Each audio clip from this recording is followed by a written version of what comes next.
नमस्कार। बड़ी खबर जयपुर से आ रही है।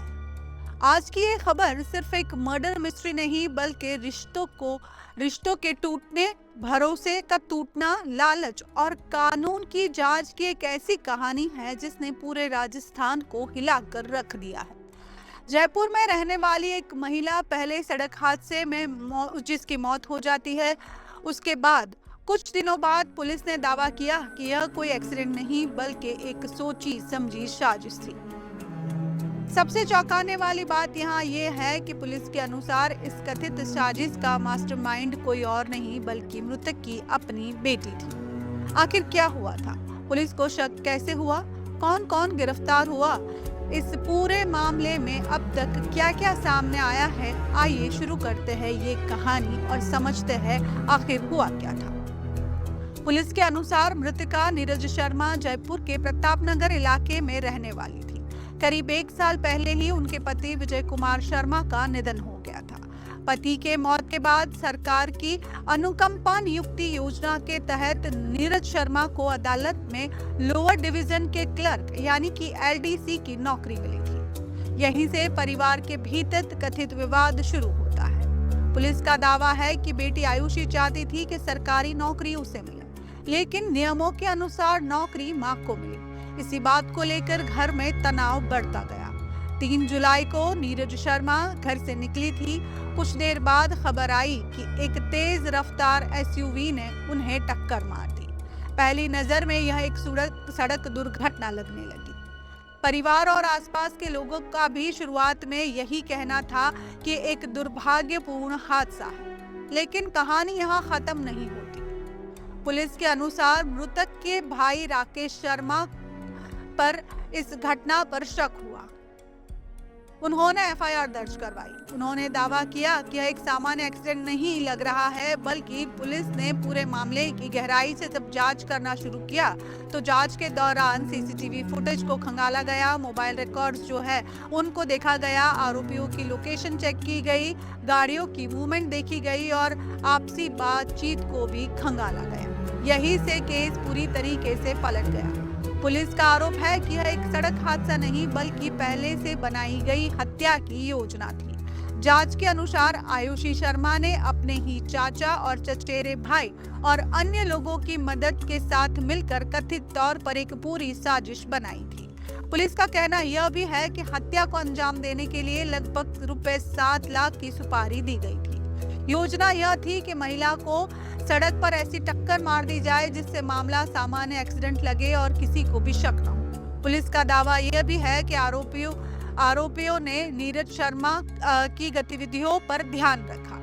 जब उन्हें मौका मिला तब एक SUV से टक्कर मार दी गई। टक्कर इतनी जोरदार थी कि मौके पर गंभीर चोटें आई और बाद में उनकी मौत हो गई। इसके बाद पूरी घटना को सड़क हादसे में दिखाने की कोशिश की गई, लेकिन जांच में पुलिस को कथित तौर पर कई ऐसे सबूत मिले जिनकी वजह से ये पूरी कहानी जो है वो बदल गई। पुलिस ने इस मामले में आयुषी शर्मा, उनके चाचा और चचेरे भाई और अन्य आरोपियों को गिरफ्तार कर लिया है। मिली रिपोर्ट्स के मुताबिक आरोपी एक जो है वो फरार है, जिसकी तलाश अभी भी जारी है। पुलिस के अनुसार 2 बड़े कारण इस घटना के पीछे हो सकते हैं। पहले सरकारी नौकरी मिलना और दूसरा क्योंकि अनुकंपा नियुक्ति के तहत नौकरी कथित तौर पर माता को मिली, उसका विवाद चल रहा था, और दूसरा परिवार की संपत्ति। यह मामला सिर्फ एक आपराधिक केस नहीं बल्कि रिश्तों में भरोसा, लालच और कानूनी जांच का बेहद संवेदनशील उदाहरण बन गया है। आइए जानते हैं इस पूरे विषय में पुलिस का क्या कहना है।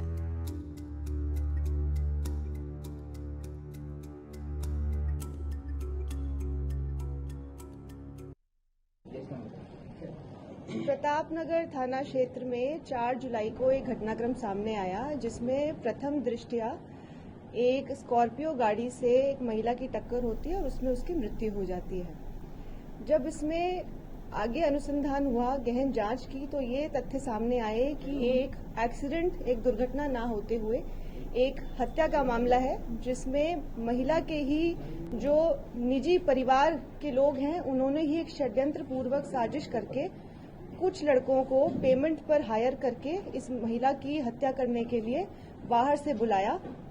ये जो लड़के थे जिनको अब गिरफ्तार किया गया है, ये लगभग महीने भर से इस रेकी में शामिल थे और घटना के दिन इन्होंने रेकी करी, महिला की जो मूवमेंट थी उनको देखा और उसके बाद में शाम को इस दुर्घटना को कारित किया। मैम, कितना पेमेंट दिया और कौन कौन गिरफ्तार हुए? इसमें अभी तक की तफ्तीश में 7 लाख रुपए की पेमेंट हत्या के लिए दी गई है और विशेषकर प्रॉपर्टी जो लालच है मुख्यतः ये बिंदु सामने आया है और दूसरा इसमें जो नौकरी है महिला की उसको पाने के लिए जो महिला की स्वयं की बेटी है और उसके जो जेठ हैं और जेठ के जो बच्चे हैं उनको इसमें शामिल पाया गया है। मैम, इसमें आयुषी और उसकी बेटी और बाकी लोग गिरफ्तार हुए? इसमें 7 लोग अभी तक गिरफ्तार किए जा चुके हैं। एक जो आरोपी है वो अभी फरार है, उसको भी गिरफ्तार कर लिया जाएगा। साथ ही इसमें जो गाड़ी प्रयुक्त हुई थी उसको भी बरामद कर लिया गया है। साथ कौन कौन?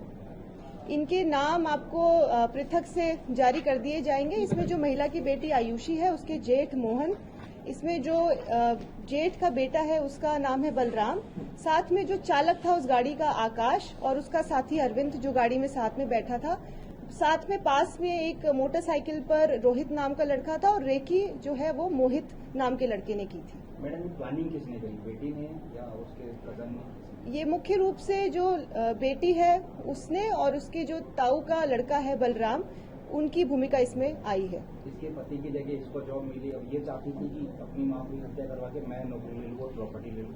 हाँ, इसमें जो महिला मृतका है उसके पति का देहांत 1 वर्ष पूर्व हुआ था। वो कोर्ट में एक एलडीसी के पद पर थे। अब उसी पद पर जो मृतका है उसकी नौकरी लगी थी। जो बेटी है लगभग 24 उसकी उम्र है, उसकी मंशा थी कि अब माँ की अगर मृत्यु हो जाती है तो वो नौकरी पाने में सफल रहेगी। और आपकी जांच में क्या है, और पहले भी मारने का प्लान किया, कैसे कैसे किया, कुछ देने का, कुछ करने का? बिल्कुल, ये काफी समय से अवसर खोज रहे थे। इसमें निरंतर ये इसी इलाके में रहते थे और रेकी करते थे।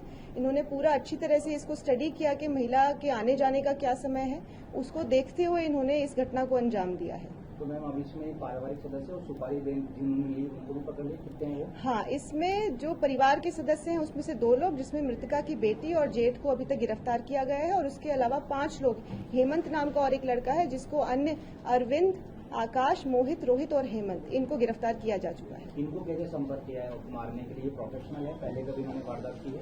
इनका रिकॉर्ड अभी खंगाला जा रहा है, इसकी भी जानकारी आपको पृथक से जारी कर दी जाएगी। कहाँ के रहने वाले? ये जो आरोपी पक्ष हैं वो भरतपुर के रहने वाले हैं। दोनों के बीच में संपर्क कैसे स्थापित? ये जो जेठ है और जेठ का लड़का है, इन्होंने मुख्य रूप से संपर्क शुरू में साधा। भरतपुर में इन्होंने अपनी जानकारी जुटाई, रिश्तेदारी में, परिवार में पता किया। इसमें जो 2 आरोपी हैं वो आपस में रिश्तेदार भी हैं। पकड़े गए उनका पुराना रिपोर्ट क्या है? उसकी जानकारी आपको पृथक से प्रेषित कर दी जाएगी। अब कितने शेष रह रहे हैं?